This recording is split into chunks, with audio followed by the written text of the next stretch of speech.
Voilà, donc dans cette deuxième vidéo qui va être attachée au domaine agricole, ma vision de ce que je vois dans le domaine agricole. Aujourd'hui, le monde agricole va très mal, mais ce n'est pas le seul corps qui va très mal en France. Mais on va dire, là on va s'attacher à dénoyauter un peu ce qui ne va pas dans le monde agricole. Le monde agricole est manipulé et dirigé par des gens qui n'y connaissent rien du monde agricole. La majorité ne viennent pas du monde agricole et sont en train de donner des conseils au monde agricole. Et ils vont leur expliquer qu'il faut qu'ils continuent à travailler, qu'il faut qu'ils remboursent leurs dettes, qu'il faut qu'ils investissent. Enfin, plein de choses comme ça. Donc, on a affaire à des structures qui piègent les agriculteurs, que ce soit les MSA, que ce soit les coopératives, que ce soit les banques, que ce soit les chambres d'agriculture, ou d'ailleurs dans les chambres d'agriculture, on va retrouver, ou dans les conseils d'administration des banques, ou dans les chambres d'agriculture, on va retrouver la majorité des syndiqués qui sont à la tête des syndicats nationaux ou dans chaque département. On va retrouver ces gens-là qui vont être soudoyés et qui du coup vont continuer à faire tourner la machine en faisant croire que ils vont changer les choses. Là, ce que je vois, c'est qu'il y a des grandes annonces du monde agricole par la FNSEA, par la coordination rurale, par, comment on appelle ça, la coordination confédération paysanne. Alors, il y a quelque chose qui est un peu différent. C'est à la tête de la coordination rurale, c'est Véronique Le Floch. Je pense que c'est une qui est droite, c'est à peu près la seule, sauf qu'elle est très mal entourée par des gens qui vont aujourd'hui être facilement corrompables, ou corrompus, ou je ne sais pas comment on appelle ça exactement le mot. Donc on va assister encore à une effervescence dans le monde agricole et on va voir des musiques de films qui vont sortir sur tous les réseaux sociaux, sur toutes les chaînes YouTube, réseaux sociaux, TikTok, tout ce qu'on veut, avec des musiques de films et en veux-tu, en voilà, ça y est, on est sauvé, l'armada de l'agriculture va arriver. Ce n'est pas la réalité du monde agricole. On va voir beaucoup de jeunes avec des tracteurs flambant neufs qui vont expliquer qu'ils sont en difficulté financière, avec des tracteurs qui valent bien souvent bien au-delà de 100 000 euros, sans parler de tout le matériel qui va derrière. Et ils vont faire des cornes de brume sur les autoroutes, ils vont bloquer tout par endroits, avec des jeunes qui n'ont encore pas conscience ce que c'est que la vie réelle d'une exploitation et de gérer une exploitation avec toutes les charges qui s'accumulent et les dettes qui s'accumulent et les emprunts qu'il faut rembourser coûte que coûte, avec des conseillers qui ne sont pas là pour aider les agriculteurs, qui sont seulement là pour les exploiter.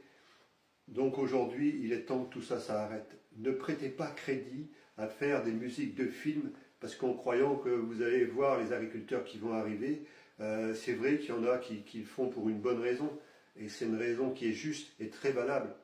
Mais je crois qu'il est temps pour le monde agricole de vraiment se poser la question, qu'est-ce qui permettrait au monde agricole de sortir de la panade où il est ? Déjà, il y a plusieurs choses. Alors, il y en a qui disent qu'il faut sortir de l'Europe, qu'il faut faire le Frexit, qu'il faut fermer les frontières, qu'il faut revenir au franc ou au franc libre ou des choses comme ça. Et ça changera quoi? Ça créera plus de divisions avec les pays qui sont à côté. Le problème de la monnaie, c'est pas ça le problème. Si demain, on avait une monnaie commune en Europe, ça permettrait un libre-échange. C'est pas pour ça un échange déloyal. D'ailleurs, moi, l'autre jour, j'étais allé en Hongrie. Ils utilisaient l'euro, mais ils utilisaient encore leur propre monnaie. Donc ça, c'est déjà pas le souci. Et ensuite, le Frexit, quand on parle de ça, ceux qui parlent de ça, ce sont des souverainistes, avec à la tête une grande monarque ou un grand monarque. Bon, en finalité, c'est un roi. Et le peuple, si c'est un monarque, ce sont des souverains, des sujets. Enfin, pardon, des souverains, des sujets. Donc c'est complètement différent. Donc qu'est-ce qui pourrait sortir le monde agricole de la panade ? C'est déjà que les agriculteurs, plutôt que de faire des grandes manifestations pour faire croire qu'ils vont tout casser, ils vont tout bloquer, ils vont tout arrêter, que le gouvernement va les entendre, ça s'appelle des revendications qui ne verront jamais le jour et surtout qui vont surtout profiter à quelques personnes qui vont faire du bruit plus que d'autres, puisqu'on va les arroser, on va les passer dans des chambres d'agriculture, dans des syndicats, on va leur donner de l'argent, on va leur donner des moyens au travers de leurs syndicats, et c'est ces gens-là qui vont être soudoyés pour continuer à manipuler la masse des agriculteurs, et tout ça en utilisant quelques jeunes qui sont prêts à faire les rigolos sur les manifestations. Le monde agricole n'a pas besoin de faire la fête. dans une manifestation. Ce n'est pas ça son rôle. Le monde agricole a besoin d'être entendu et surtout de s'entourer de personnes qui sont compétentes. Donc tous les gens des chambres d'agriculture ou les communautés de communes ou toutes ces personnes-là ne servent à rien par rapport au monde agricole, ne sont pas des conseillers. Et les banques ne sont pas là pour écouter les agriculteurs, ils sont seulement là éventuellement pour les endetter et récupérer leurs terres pour les donner à des multinationales par la suite. Donc ce n'est pas du tout ça. L'avenir du monde agricole, c'est de devenir une économie collaborative en lien avec la population. C'est-à-dire qu'il y a un maillage qui se fait avec la population. Et demain, le monde agricole devrait peut-être faire de la permaculture, devrait peut-être faire beaucoup plus de cultures qui vont permettre de nourrir la population. Peut-être aussi demain faire plutôt des plantations comme le chanvre, comme le lin, qui permettraient de faire de l'isolation, qui permettraient de faire des vêtements, des chaussures. Vous voyez, tout un tas de choses comme ça. Ça, c'est le monde agricole qui détient cette clé-là. Ce n'est pas autre chose. Alors de faire dans des pays étrangers, ça n'intéresse pas le monde agricole en France et les populations en France. Donc c'est petit à petit sortir de cette industrialisation où ils veulent emmener le monde agricole avec des structures qui sont à taille humaine, c'est-à-dire le monde agricole, grosso modo, une seule exploitation devrait tourner autour de 80 hectares. Et plutôt que d'avoir une vache qui fait 55-60 litres aujourd'hui, de revenir à une réalité, c'est-à-dire 15 à 20 litres. C'est-à-dire plus être obligé de faire de la surproduction, de s'agrandir de plus en plus, et du coup s'endetter de plus en plus. Et peut-être demain, réduire le parc matériel, qui coûte très cher au monde agricole. Vous imaginez un tracteur de 100 000 euros, s'il faut le rembourser sur 5 à 10 ans, vous voyez ce que ça peut donner? Alors même si c'est des intérêts à 2 ou 3%, ça reste des intérêts, ça reste du capital à rendre, plus derrière le tracteur qui va générer des frais. Par la suite des réparations, parce que c'est des tracteurs qu'on ne peut plus réparer par soi-même. Donc des très gros tracteurs, avec des fois une K3, et moi je me souviens dans mon temps, on disait 25 chevaux par roi. C'est-à-dire, grosso modo, si on voulait tirer une K3, c'est 100 chevaux. À cette époque-là, avec des tracteurs qui n'étaient pas perfectionnés, on arrivait à tirer avec 75 chevaux 3 fers. Et on arrivait à labourer 1 hectare à l'heure. Donc ça, c'était bien sûr en roulant quand même assez vite. Vous voyez, tout ça, c'est démesuré aujourd'hui, c'est complètement désorienté. Donc c'est important de revenir à toutes ces bases-là et que la réflexion du monde agricole commence à se mettre en place pour progressivement sortir de la PAC, de la dépendance de la PAC. Donc il n'y a pas besoin de dire on sort de l'Union européenne. Si demain on sort de la PAC, si demain on sort de l'OMS, si demain on sort de ces organismes-là, individuellement au niveau de chaque agriculture, si demain on sort des obligations de la DSV, si demain on sort de l'obligation de ces organismes-là, de la DDT, si demain on décide de ne plus être attaché petit à petit à ces primes PAC, tous ces organismes-là qui ont des pouvoirs sur le monde agricole n'en auront plus. L'agriculteur va se retrouver libre, avec moins d'hectares, moins de cheptels, c'est-à-dire moins d'animaux, moins de charges matérielles, et peut-être demain, plutôt que d'être au réel, mais tout simplement, avant ça s'appelait le forfait, mais repasser au micro-bénéfice agricole, c'est-à-dire en dessous de 76 000 euros, on n'est pas obligé d'opter pour la TVA. Donc si ce n'est pas le cas dans la structure actuelle de le faire, ben, recréer une autre structure, redémarrer une nouvelle activité, et ce coup-ci, d'emblée, être au micro-BA, c'est-à-dire au bénéfice agricole, lié au bénéfice agricole, avec moins de 60, on va dire autour de 76 000 euros maximum. Donc plus besoin d'opter pour la TVA, c'est 20% la TVA. 20% sur chaque matériel acheté qui oblige l'agriculteur à réinvestir indéfiniment. Donc en fait c'est une chaîne sans fin qui piège le monde agricole.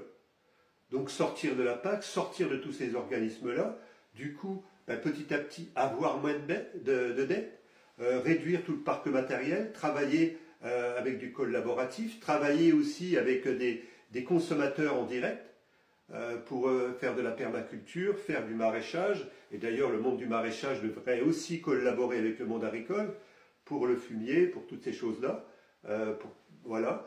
Et du coup, une économie qui petit à petit se lie. Le choix vous appartient. Vous avez la possibilité petit à petit de changer votre façon de penser, qui ne viendra pas de toutes ces instances-là, publiques, qui sont seulement là pour vous piéger indéfiniment. Donc petit à petit, on va continuer à faire des vidéos dans ce sens-là.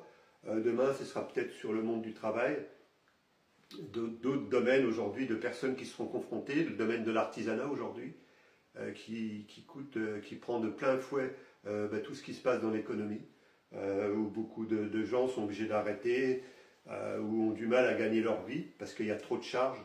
Donc petit à petit, on a besoin de se coordonner et j'ai bon espoir qu'aujourd'hui, demain, on pourra parler du monde agricole comme on pourra parler en même temps en tant qu'amis, le monde agricole ami avec l'armée française, c'est-à-dire ces soldats du rang, ces sous-officiers qui ne sont pas reconnus et qui, du coup, pourront mener un combat commun, en entendant d'amener d'autres corps de métier, comme les motards, comme les transporteurs, comme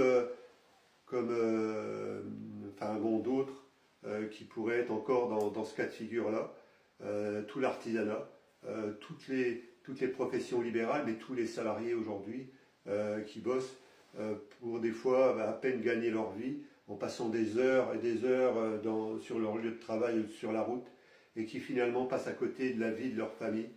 Donc tout ça, c'est toute une réorientation qu'il faut petit à petit identifier et commencer à mettre les bases d'une nouvelle société. Ça appartient à chacun d'entre vous de le faire.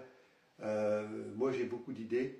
Je m'entoure de personnes aujourd'hui qui ont une envie de changer le système, de remettre tout à plat et de sortir de ces élites gouvernantes que sont tous ces politiques qui ne servent à rien.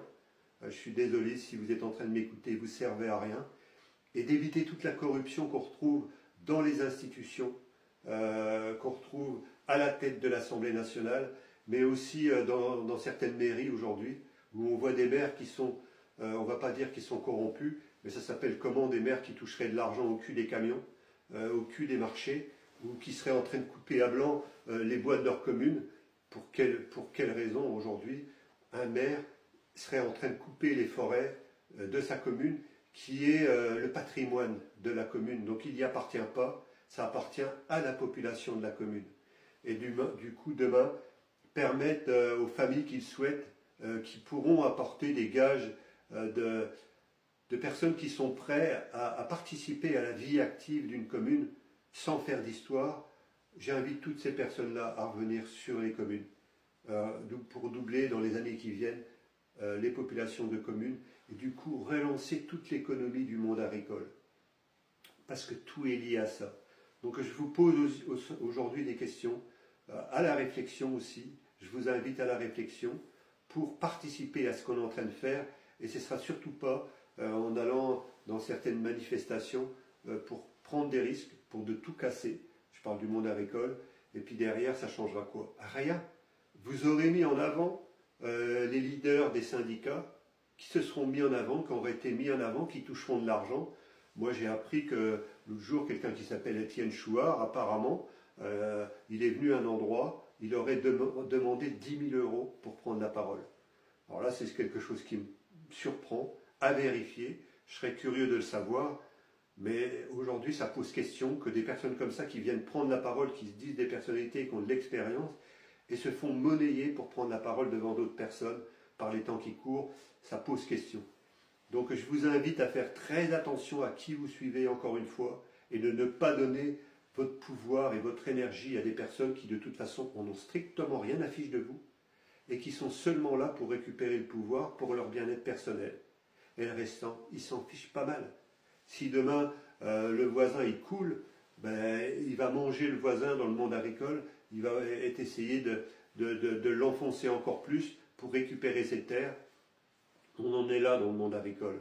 Donc ne soyez pas ceux-là, soyez plutôt de ceux qui sont en train d'imaginer comment construire une nouvelle société.